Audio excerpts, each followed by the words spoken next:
দর্শক আসসালামু আলাইকুম, নতুন একটি ভিডিওতে আপনাদের আরও একবার স্বাগতম।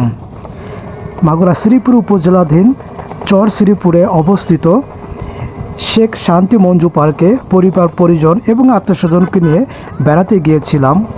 বলা চলে এটি আমার আরও একটি ট্রাভেল।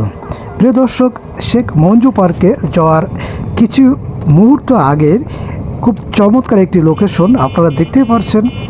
কাঁচা রাস্তা এবং কাঁচা রাস্তার দুপাশে যে সবুজের সমারোহ, সুন্দর গাছগাছালি দাঁড়িয়ে আছে, একদমই খুব চমৎকার একটি প্লেস এবং খুব চমৎকার একটি এনভায়রনমেন্ট। যাই হোক প্রিয় দর্শক, আমরা অলরেডি চলে এসেছি চর শ্রীপুরে অবস্থিত শেখ শান্তি মঞ্জু পার্কে। দেখতে পাচ্ছেন অনেক দর্শনার্থী এখানে ভিড় জমিয়েছে।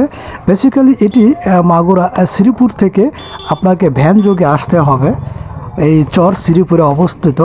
অর্থাৎ এখানে আসতে গেলে আপনাকে ভ্যান, অটোরিকশা বা মোটরসাইকেলে আপনি আসতে পারেন। তো দেখতে পাচ্ছেন এই যে এই লোকেশনটি হলো শেখ মঞ্জু পার্ক। আমি এর কাছাকাছি যাব, যদিও আমরা এখন ভ্যানে আছি, তো ভ্যান থেকে আমরা সবাই নামবো। তো এখানে প্রচুর ভিড় লেগে আছে। অ্যাকচুয়ালি ছুটির দিন ফ্রাইডে, তো ফ্রাইডেতে অনেক দর্শনার্থী আসে। খুব চমৎকার একটি পার্ক এইটি শ্রীপুর উপজেলার মধ্যে। তো আপনিও চাইলে আসতে পারেন আপনার পরিবার আত্মীয়স্বজনকে নিয়ে। যাই হোক প্রিয় দর্শক, আমি মূলত আমার পরিবার নিয়ে এই ভ্যান থেকে নামলাম। তো নেমে এখন আমরা হাঁটবো। হেঁটে আমরা প্রথমে যাব টিকিট কাউন্টারে। তো দেখি আমাদের টিকিট কাউন্টার কত টাকা নেয়।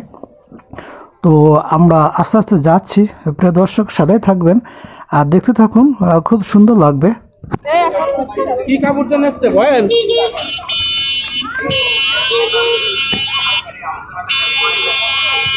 কোন যাবে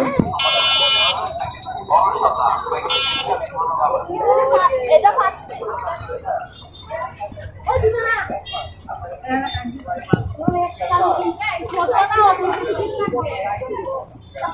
বাবার দোকানে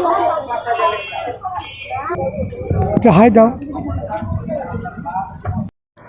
দর্শক, টিকিট কাউন্টার থেকে টিকিট ক্রয় করে এখন আমরা ভিতরে প্রবেশ করব। আপনারা অলরেডি দেখতে পাচ্ছেন এটি হলো শেখ শান্তি মঞ্জু পার্কে প্রবেশ করার জন্য যে প্রবেশদ্বার, সেই মূল প্রবেশদ্বারে আমরা আস্তে আস্তে করে সবাই মিলে প্রবেশ করার চেষ্টা করছি। ইতিমধ্যে আমরা এখন যেখান থেকে টিকিট নিয়েছি এখানে আবার আরও একজন বসে আছে, দায়িত্বরত কর্মচারী, বা তাকে টিকিটটা হাতে দিয়ে আমরা এখন প্রবেশ করব। সে এখন দেখছে যে আমরা কয়টা টিকিট কাটছি এবং কয়জন মানুষ প্রবেশ করছি। তো যাই হোক, এখান থেকে সে আমাদের সাথে একটু ঝামেলা তৈরি করলো। লোকটা আসলেও বেয়াদব টাইপের লোক। অ্যাকচুয়ালি ছোট বাচ্চাদের জন্য তারা টিকিট কাউন্টার থেকে ছাড় দিয়েছিল, বাট সে ছাড় দিতে চাচ্ছে না। এই লোকটার কথা হলো যে এই ছোটো বাচ্চারও টিকিট নিতে হবে। যাই হোক, এটাকে কেন্দ্র করে তার সাথে কথার বাকবিতণ্ডার এক পর্যায়ে সমাধান হলো। তারপরে আমরা ভিতরে প্রবেশ করলাম। তো প্রিয় দর্শক, ভিডিওটি ভালো লাগলে অবশ্যই একটু শেয়ার করেন। পরবর্তী ভিডিওটি আপনাদের দেখানোর চেষ্টা করব।